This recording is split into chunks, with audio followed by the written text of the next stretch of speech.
Today at Manchester Theatres, I am thrilled because I am here with the sensational singer, actress, West End leading lady, and TV personality. That is Maureen Nolan. Now, Maureen is known worldwide as a member of one of the most iconic, biggest girl groups ever, the Nolans. They sold over 30 million records worldwide, worked with some of the biggest names out there. I mean, we're talking Frank Sinatra, Barbra Streisand, Motorhead, such a varied and bonkers list. It is brilliant.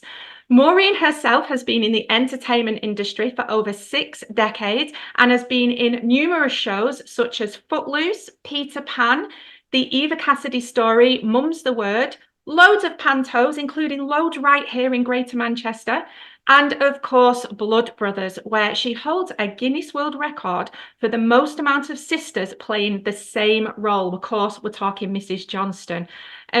We are thrilled that Maureen is now reprising her role in Calendar Girls and coming to the Lowry from the 16th of January. So I am a little bit giddy, you might be able to tell. So thank you so much for chatting with us today and for bringing the Calendar Girls to us. Oh, it's a pleasure. I'm a bit giddy as well because I've not long been up.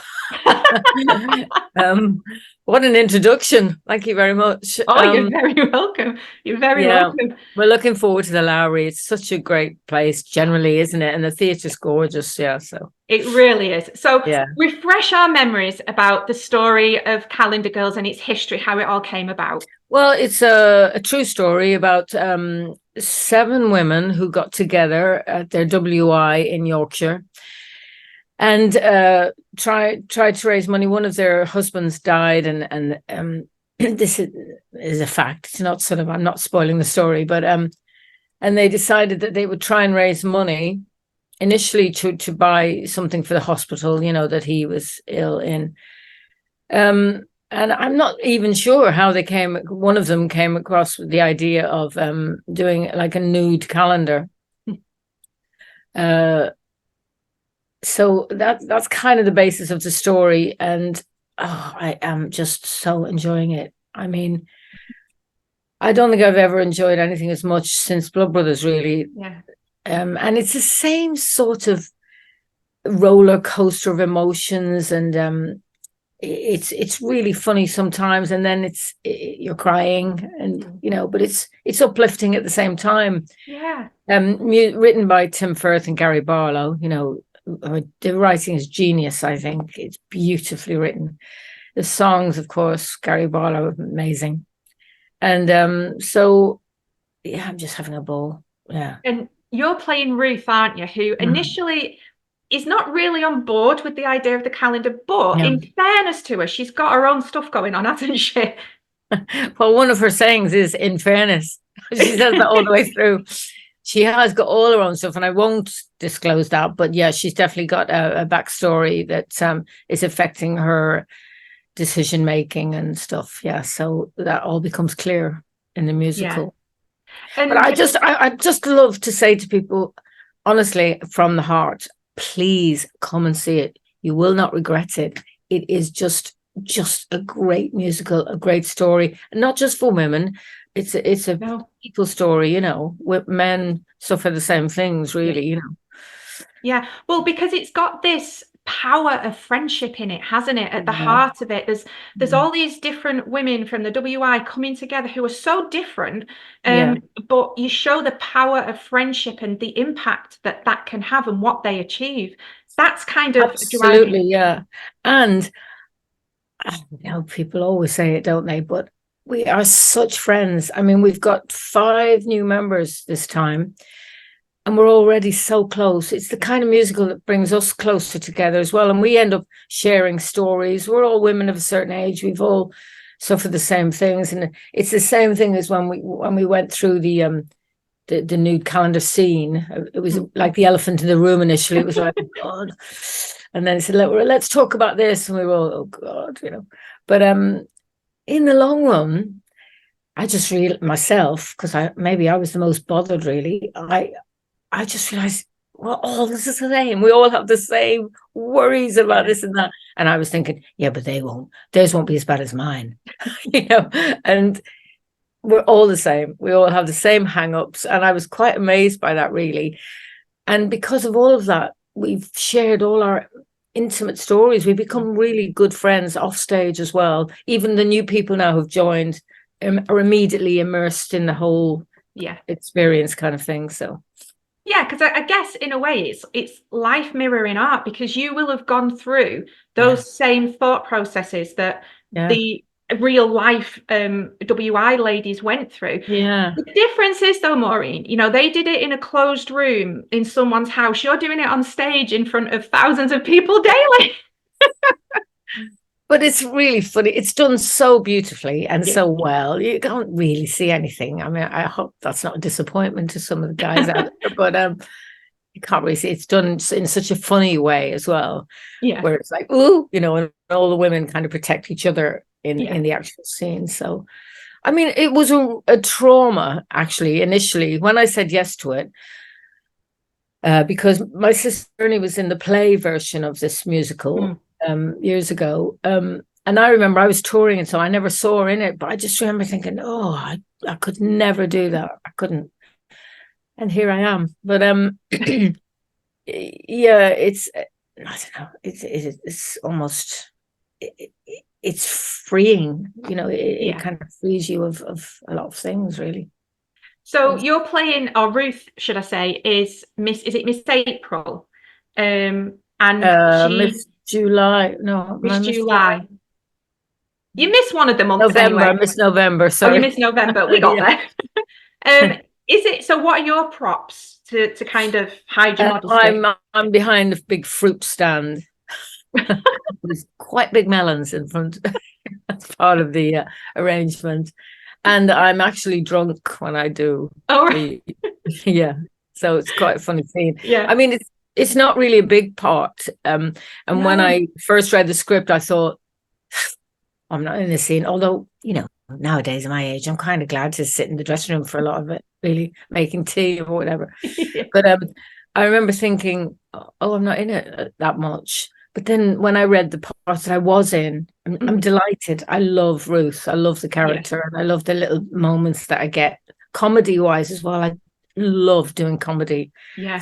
So just all around enjoyment. Yeah, I was going to say, because it's important to kind of say that it's a nude calendar. It's not a naked one where these women weren't trying to be sexy and look at us. It was kind of choosing something that would, you know, this is so unexpected that it makes a big impact. So it is about courage and bravery and facing your fears, I guess, isn't it? And it's empowering to do it, actually. Yeah, and it really, especially in this new version, they really, really didn't want it to be about the nudity at all, actually. And I think people get that when they come and see it. You know, it's about so much more than that, you know. And as you say, everybody in it has been through something. Well, certainly myself, obviously, but we've been through cancer, people dying, and you know, people suffering. So as I say, we all identify in one way or another with it. Yeah. And I think you touched on the comedy there as well, which is so beautifully done, that these life-changing, like you say, cancer, it's something that everyone can go, everyone's got a story. It's something that touches some more than others, but you know, it's something that we're all aware of. And the joy of this is that, yes, it deals with those heartfelt, heart-wrenching moments, but it's got this comedy that's rooted in realism, that allows you to feel the feels, but without it ever getting too schmaltzy as well. Absolutely. And that's absolutely the way my family handles the tragedy that's been in our family. And Linda at the moment is really suffering, you know, her fourth time having chemo and losing her hair and everything. But she's so funny with it, you know. And whenever anything happens in the family, I go, oh no, well, I want to do that. And I think I should do that. She goes, I've got cancer. I go, we all go, okay. She's throwing in the cancer card again. But so many people, her best friend made her all these cards, widow card, cancer card. So whenever she's around, she'll just throw a card in physically. I mean, you have to.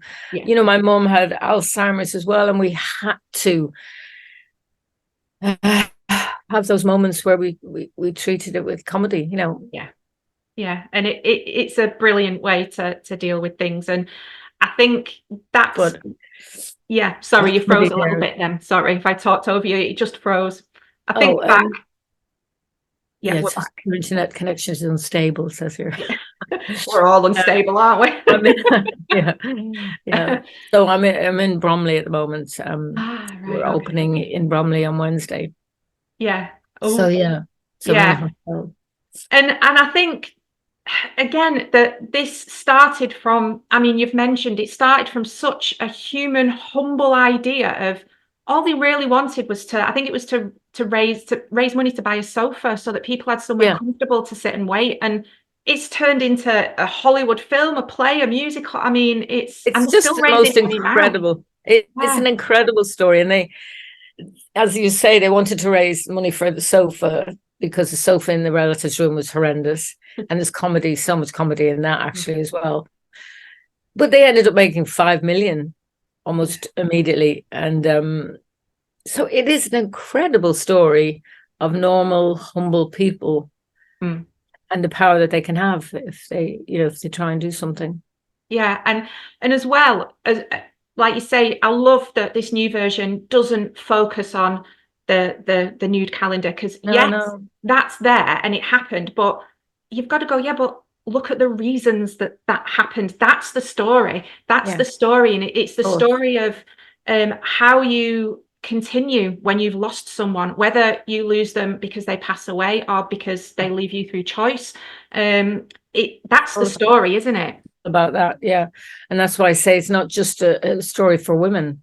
Yes, I think we've had many men really, really enjoying it and being moved by it and uplifted by it, and we're so moved. We cry every night. I mean, it's just moving for the people that are in it as well. It's beautiful. I love it. And we've barely even touched on the music. I know we've mentioned it's by Gary Barlow and Tim Firth, but I mean, it's gorgeous. Sunflower always springs to mind for me, but there's so many others. Are there any that hold any special meaning for you? I love Sunflower. I love Kilimanjaro, the one that the lead Annie sings. The lyrics, they're just so moving. And then, of course, towards the end of that Kilimanjaro, that song, she's saying, I'm going to do this. I think I can do this. Initially she's like, how am I going to do this?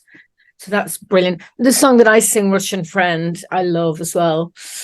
And God Bless You, Yorkshire, the theme all the way through, really. And I met a man outside the stage door on the last tour, and he said, "Oh, it's so uplifting." He went, "I found myself singing God Bless You, Yorkshire." And I thought, I'm not even from Yorkshire. And that's exactly how I feel on stage. I'm like, God bless you, Yorkshire, and I'm Irish. So it's just empowering, it's fab. Music's genius.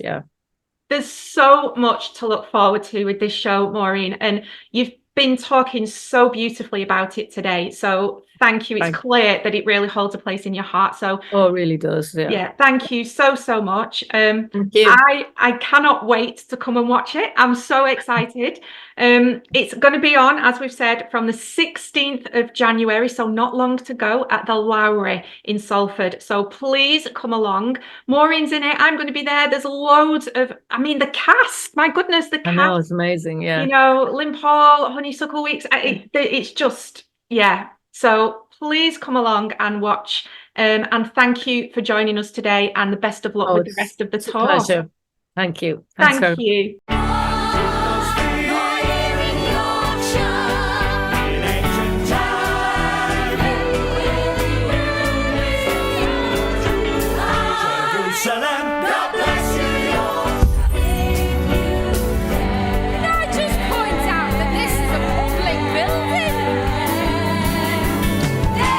That man-eating sofa in the relatives' room. We're going to buy the hospital a new one. How are we going to raise the money? By doing a nude calendar. There's no Mount Kilimanjaro you can show me that compares to climbing solo with some cocoa up a flight of stairs. Yet it isn't yet.